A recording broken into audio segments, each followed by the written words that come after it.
a expansão marítima para o ocidente, os europeus encontraram novas terras que até então desconheciam.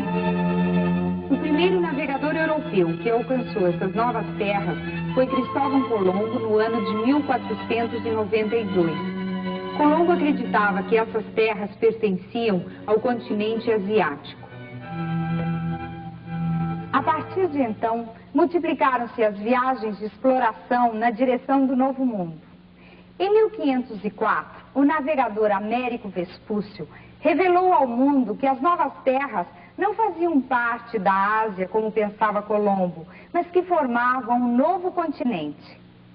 Esse continente foi chamado de América, em homenagem a Américo Vespúcio.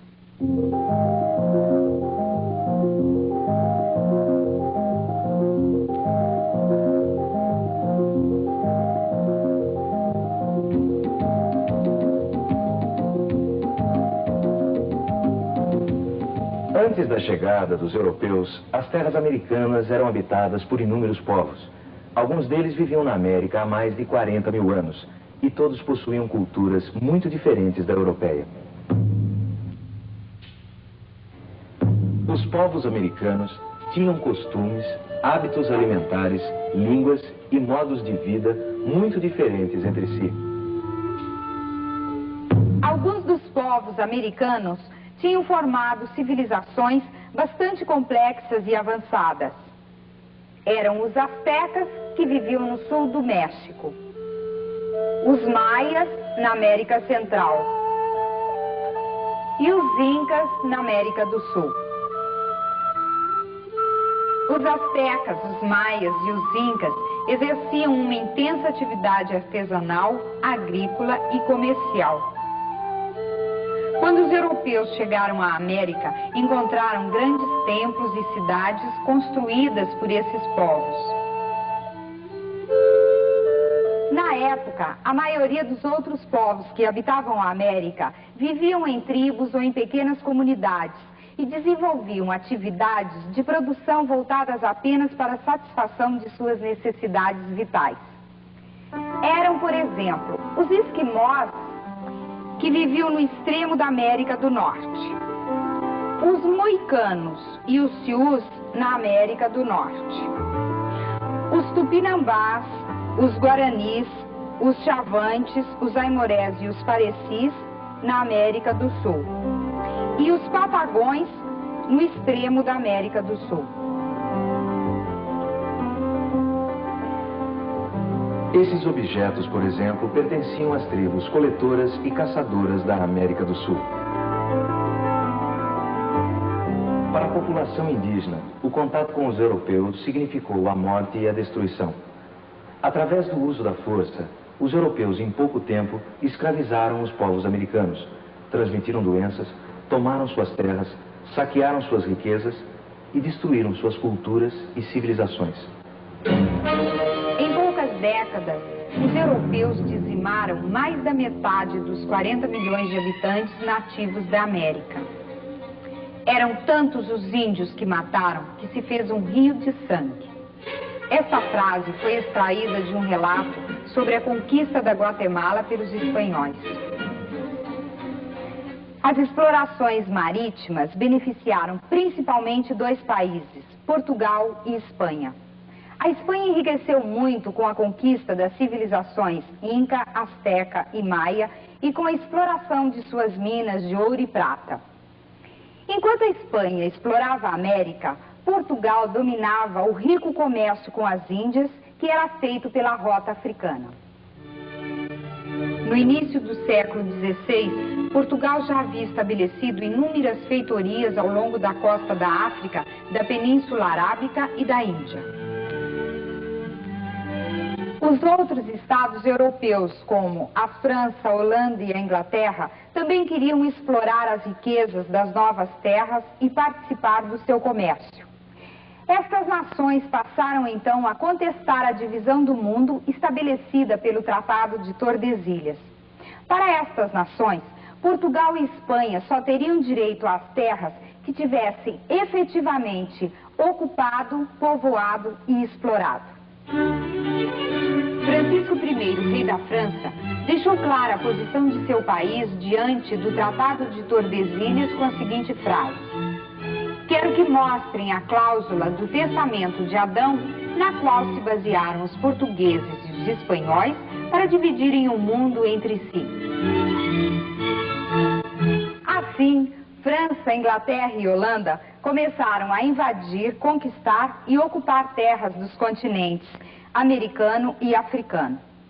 Os movimentos reformistas da Igreja, que contestavam a autoridade do Papa, fortaleceram as posições das nações contrárias ao Tratado de Tordesilhas. Do século XVI ao XVIII, as terras da América, da África e da Índia foram intensamente disputadas entre Espanha, Portugal, Holanda e França. E essas nações passaram a ser metrópoles de suas possessões coloniais.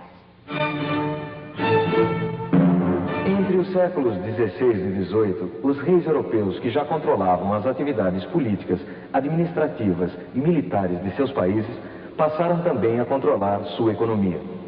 Aos poucos foram sendo estabelecidas uma série de regras econômicas e financeiras que visavam o enriquecimento do Estado, da burguesia comercial e o fortalecimento do rei. Esse conjunto de princípios e mecanismos fazem parte de uma política econômica que foi chamada de mercantilismo. O mercantilismo foi praticado pelos Estados europeus do século XVI ao XVIII. Nesse sistema, as colônias tinham um papel fundamental. Em geral, as colônias vendiam gêneros agrícolas como açúcar, tabaco, algodão para suas metrópoles por preços baixos. Esses gêneros agrícolas eram matérias-primas utilizadas na produção de artigos manufaturados que eram vendidos no mercado europeu, rendendo altos lucros para os comerciantes. Por outro lado, à medida em que as colônias iam sendo povoadas, passavam também a se constituir em mercados consumidores. As metrópoles europeias passaram a vender seus produtos manufaturados para as colônias. Além disso, as metrópoles também lucravam com a venda de escravos africanos que eram utilizados nas lavouras e nas minas de ouro e prata das colônias. Esse era o princípio básico do mercantilismo. Para que as colônias continuassem a vender matéria-prima a baixo preço e a comprar produtos manufaturados a altos preços, as metrópoles estabeleceram os chamados monopólios comerciais. Isto quer dizer que somente as metrópoles podiam comercializar com suas colônias. Esta exclusividade comercial era muito vantajosa para as metrópoles. E na maior parte das colônias, o sistema mercantilista foi rigorosamente implantado. Em algumas de suas colônias americanas, os europeus se dedicaram à exploração de minas de ouro e prata usando o trabalho escravo. Em outras, onde o clima e o solo permitiam, estabeleceram-se grandes propriedades agrícolas com produção para exportação, também com mão de obra escrava. Essas colônias foram chamadas colônias de exportação. Em algumas regiões da América, no entanto, não havia minas de ouro ou prata, e a terra não oferecia condições de plantio para os produtos valorizados no mercado europeu. Sua exploração direta não interessava às metrópoles. Nessas regiões, principalmente no norte da América do Norte, em terras que pertenciam à Inglaterra, estabeleceu-se o que hoje chamamos colônias de povoamento. Essas regiões foram povoadas por grandes levas de imigrantes europeus. Em suas pequenas propriedades, onde a mão de obra era livre ou familiar, os colonos só produziam o suficiente para a sua sobrevivência. Havia um pequeno comércio interno colonial.